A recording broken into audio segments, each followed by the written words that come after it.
Kevin Leonard, Willamette High School head coach. You're watching Friday Night Blitz. Get after it. Now, Friday Night Blitz on KEZI 9 News. All right, let's get after it. Coach Leonard got me all jacked up. There's no better time than right now. Football is back. So is the Blitz, and so are we. Cameron Derby, Nick Orsini, we're back. Sir, are you ready to run it back? A little rusty. Had to get the ring rust. As you can tell just now. It's okay. It's September. It's starting to feel a little like football weather. And, excited to be back on the gridiron. You had the game of the night. You got to see the 6A so the first game up. of the week. Check this story out. Milani, a team from Oahu, Hawaii, looking for a non-conference game. Rod York, the head coach over there, he used to be teammates with Oregon defensive line coach Tony Tuioti. Tony gets wind of this while he's recruiting in Hawaii. His kids play for Sheldon. He calls Josh Lyon on the phone, and they agree to the game on that first phone call. So now fast forward to the first Friday Night Blitz. Here we go. Sheldon, Milani, they're bleeding green at Dennis Ludwig. First quarter, 3-0 Trojans. And Kenny McMillan escapes the pressure, throws it on the run. And Sui Salanoa in the back of the end zone. It's 10-0. Colby Perosa's first game at QB1 for the Irish. Tough night. Pick 6 going the other way. Kama Roman makes it 17-0. Nick, I didn't struggle as hard with the Hawaiian names as I thought I was going to. It got out of hand fast. 37-3 the final. Sheldon gets Westland in a state championship rematch next week. Down in Roseburg, the Indians win big over Beaverton. That final score 50-18. Next week, Roseburg on the road at Nelson. Last year, West Albany finished mid-pack in the Mid-Willamette. 5-3 finish in the league put them in 5th place. Corvallis, on the other hand, didn't win a game all year long. Both teams obviously trying to improve and both playing each other to start the season. First-year head coach Tom Casey playing in dangerous territory against West Albany. Spartans back up on their own 1-yard line. No problem for Pachal. Finds Truman Bracefield on the slant. Moments later, Spartans in the end zone. Pachal looking for Brasfield again, but it's picked. Ensuing Bulldogs drive. Touchdown. Zach Ferguson in the corner. West Albany cruises past Corvallis. The final 42-12 West Albany.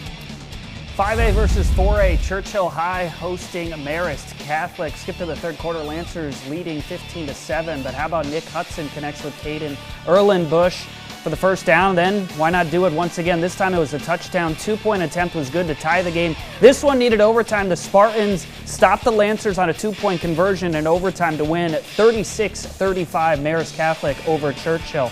How about a top 5 matchup? Wilsonville hosting Thurston. The Wildcats dominated the first half 35-0, but the Colts and Justin Stark found some success in the second half. How about Lumble Doreen moving the chains? Thurston, they're in business. Then how about we go ahead and Noah Blair?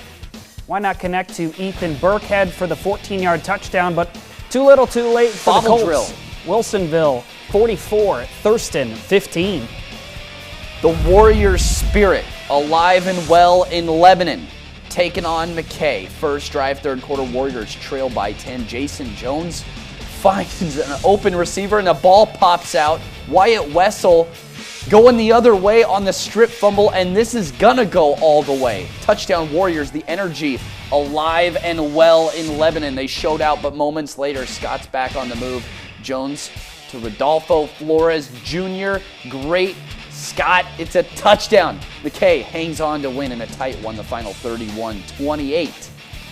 Crescent Valley starting the season at home, taking on Woodburn. First quarter, low snap there for Rocco McClave. He was there. He was a stalwart last year, so he's back again for his senior season. No problem to Riney for a touchdown. The student section absolutely loving it, and why not? The Raiders already tied last season's win total with a win over Woodburn, the final 27-12. And we got some good games in 5A so far. That Marist Catholic. There was a lot of them. We said always we a lot. better always, put always, a break in the middle of the show. Always a lot in 5A. But hey, we still have a couple more scores for you. So how about we get there? Frank Geske 1-0 as the Millers head coach. Springfield defeats Ridgeview 39-31. 39-21, excuse me. South Albany goes on the road to Central and they win a big one 41-6. Kevin Leonard, you saw him at the beginning of the show. How about he gets after it now? The Wolverines hosting the Reynolds Raiders. Travis Hull breaks a nice 21-yard run off here. But guess what? It would be called back. But no worries. 2 plays later, there's a reason it's going to make the blitz. Hull again. This time, 29 yards ain't good enough. Let's just go all the way to the house. They would miss the 2-point conversion, but it was all Raiders tonight. Wolverines dropped the season opener 33-19. North Eugene on the road at Hidden Valley. The Highlanders were up 28-13 heading into the third quarter. Luis Hernandez just pushed out of bounds at the 1-yard line. Then Kellen Knutson, his turn, but the Mustangs D-line says, not so fast, my friend. We are still waiting on the final score for that one, so if you have it, please let us know. South Eugene hosting 6A McDaniel out of Portland. Heavy dose of Ronan Schmidt early on for the Axe. When you got a bowling ball, just let him go. Landon Lee has a hard time with the snap here. And he's going to recover it anyways. And then he does his best Caleb Williams impersonation, finds Dylan Stevens on the sideline. And then Isaiah Francis, he had 3 touchdown receptions tonight for the South Eugene Axe. And the Axe take the season opener over the Mountain Lions, 20-2.